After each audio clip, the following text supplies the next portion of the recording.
Hola, qué bueno verte por aquí. ¿Cómo estás? En este video te explicaré qué es el método experimental, sus características, sus pasos, ventajas, desventajas y te mostraré varios ejemplos.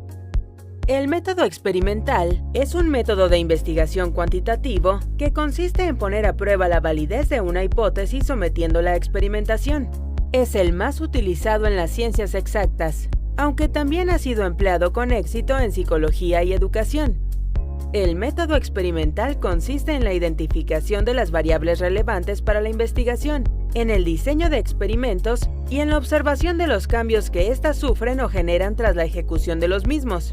Este método permite a los investigadores manipular las variables.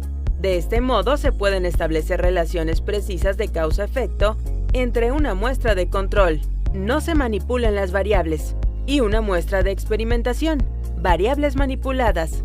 Para el análisis de los resultados de experimentación, se prefieren los instrumentos estadísticos, los cuales aportan datos exactos y permiten observar patrones que no pueden ser detectados a simple vista. Características del método experimental. El método experimental se distingue por estas 5 características. 1. Es un tipo de método cuantitativo. Su objetivo es determinar la validez de una hipótesis por medio de la experimentación y del análisis estadístico. Proporciona resultados específicos. 2. Se lleva a cabo bajo condiciones controladas. Ya sea en el laboratorio o en una investigación de campo, los investigadores tienen el control de todos los factores que pueden influir en el resultado de la experimentación. 3. Los investigadores pueden manipular las variables. Se trabaja con una muestra de control, en el que no se manipula ninguna variable, y una muestra experimental, cuyas variables son manipuladas de acuerdo a los requerimientos de cada investigación. 4. Consiste en comparar las variables. La investigación experimental se trata de observar los cambios que se han producido en las variables después de someterlas a experimentación y compararlas con las variables del grupo de control. 5. Utiliza variables dependientes e independientes. Se llama independiente a aquella variable que ha sido manipulada por los investigadores. Las variables dependientes son las que se ven alteradas debido a la manipulación de las variables independientes.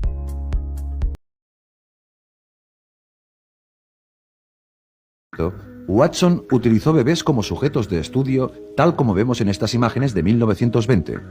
Watson demostró que se podía aprender emociones fuertes en una situación por condicionamiento y después generalizarlas o transferirlas a otras situaciones similares sin tener que repetir el condicionamiento original. Watson y su ayudante, Rosalie Reiner, condicionaron a los bebés para asustarse con un ratón blanco que antes les había gustado. En este caso, trabajaron con un bebé de 8 meses, el pequeño Albert. Cada vez que aparecía el ratón, se hacía sonar un ruidoso gong que alarmaba al bebé. Poco después, la aparición del ratón solo era suficiente para asustar al bebé y hacerle llorar. Se estaba operando un condicionamiento clásico. Cuando el bebé se alejaba gateando del ratón hacia un sitio seguro, su comportamiento resultaba recompensado y de este modo su miedo se reducía. En ese momento se estaba operando un condicionamiento instrumental. Más adelante, cuando el bebé veía algún estímulo similar al ratón, un conejo, un perro, un abrigo de piel, una máscara, su miedo aprendido se había generalizado para cualquiera de ellos. Aquellos bebés que antes no tenían miedo de nada, ahora se atemorizaban fácilmente por una gran cantidad de cosas inofensivas. Este primer estudio de Watson fue controvertido debido a la utilización de bebés. Hoy en día, un experimento de este tipo no podría llevarse a cabo debido a las estrictas directrices éticas que gobiernan el tratamiento de todo tipo de sujetos de investigación, tanto humanos como animales.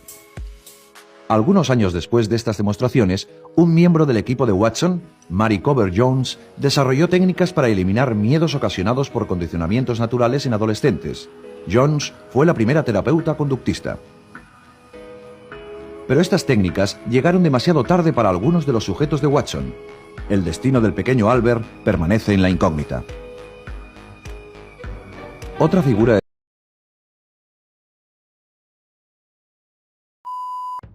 Cortos de Psicofácil. Hoy veremos Experimento del muñeco bobo de Bandura. De hecho, esto lo noté de manera empírica en mi famoso experimento sobre la conducta de agresividad aprendida con el muñeco bobo. ¿Y de qué trató su experimento? En mi experimento, 24 niños y niñas entre 3 a 6 años fueron llevados a una sala con muñecos, en donde pudieron jugar con ellos por 10 minutos. Posteriormente, vieron un modelo vivo de un hombre o una mujer que se portaba de forma agresiva con uno de los muñecos. Así, el modelo vivo golpeaba de diferentes formas al muñeco bobo. Por su parte, el grupo control vio al modelo vivo interactuar de forma no agresiva con el muñeco. Luego de observar las conductas agresivas, el grupo de niños que vio al modelo vivo golpear al muñeco imitó con mayor frecuencia las conductas agresivas. Así, el modelo de conducta, a partir del aprendizaje observacional, se ve influenciado también por ciertas condiciones. En el experimento, encontramos que los niños tendían a imitar mayormente las conductas de su género correspondiente, es decir, los niños que vieron al hombre golpear al muñeco imitaron más la conducta agresiva que los niños que vieron un modelo vivo de mujer hacerlo. Asimismo, las niñas tendían más a gritar al muñeco que a pegarle, ya que así se comportó más frecuente su modelo vivo del género femenino. Interesante experimento, doctor Bandura. Esto quiere decir que un niño que vive en condiciones de violencia va a tender a ser más agresivo en las conductas con sus compañeros en el colegio, por ejemplo, que un niño que no experimenta ese tipo de violencia. ¿Es verdad? Así es. Pero, ¿qué pasa entonces en caso de que este niño sea castigado o reprendido en la escuela debido a la conducta que aprendió en su hogar? Excelente pregunta, amigo. Lo mismo nos preguntamos y decidimos probarlo experimentalmente. En un experimento posterior agregamos 2 condicionantes más. Así, algunos niños vieron que el modelo vivo fue premiado por su conducta agresiva mediante la entrega de dulces y bebidas luego de golpear al muñeco bobo, mientras que otros niños vieron cómo el modelo vivo fue reprendido luego de realizar dicha conducta. Los resultados mostraron que los niños que vieron al modelo ser premiado tuvieron una tasa de agresión mayor que los niños que vieron que castigaron al modelo. Así, la conducta aprendida por observación depende de las consecuencias de la conducta que recibe el modelo. A esto lo denominé reforzamiento vicario. Por lo tanto, si el modelo es premiado luego de la conducta que realiza, hay mayores probabilidades de que su acción sea imitada por el aprendiz a que si la persona es castigada. También hay que tener en cuenta que no todo refuerzo debe ser extrínseco. También los estados internos como el orgullo, la satisfacción o la sensación de logro son refuerzos internos que pueden influir en nuestras conductas.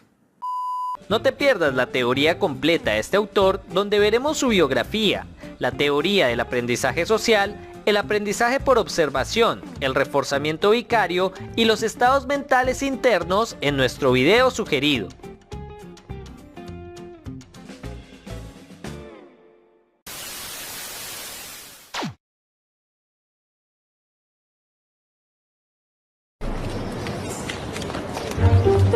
¿De qué color es esta carpeta? Verde. Verde. Si algún alumno llega tarde a clase, como acostumbra suceder, yo les preguntaré por el color de la carpeta y ustedes me dirán rojo. ¿Estamos? Vale.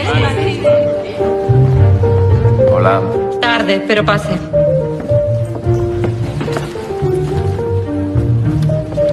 Bien, sigamos. En filosofía hay corrientes como el positivismo que no admiten otra realidad que no sean los hechos. Filósofos como Auguste Comte consideran que hay cosas que caen por su propio peso y que no admiten discrepancia. Como por ejemplo, el color de esta carpeta. Usted, ¿de qué color es esta carpeta? Roja. ¿Y usted? Roja. ¿De qué color es? Usted, la chica del pelito corto. Roja. ¿Y usted? Roja. Roja. Roja. Roja. Roja. Roja. ¿Y usted?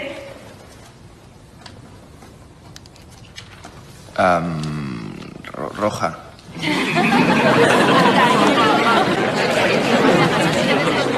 A ver, ¿puedo continuar? Está claro que la carpeta es verde. Y han sido testigos directos de la debilidad del ser humano cuando es sometido a la presión ambiental, incluso en lo que se refiere a la percepción física.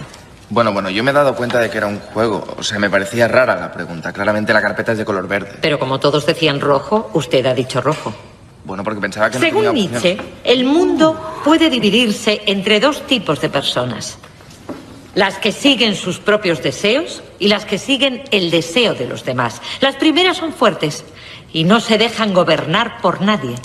Y las segundas son débiles y se limitan a hacer lo que dicen y hacen los demás. No se preocupe. Esto es el pan de cada día.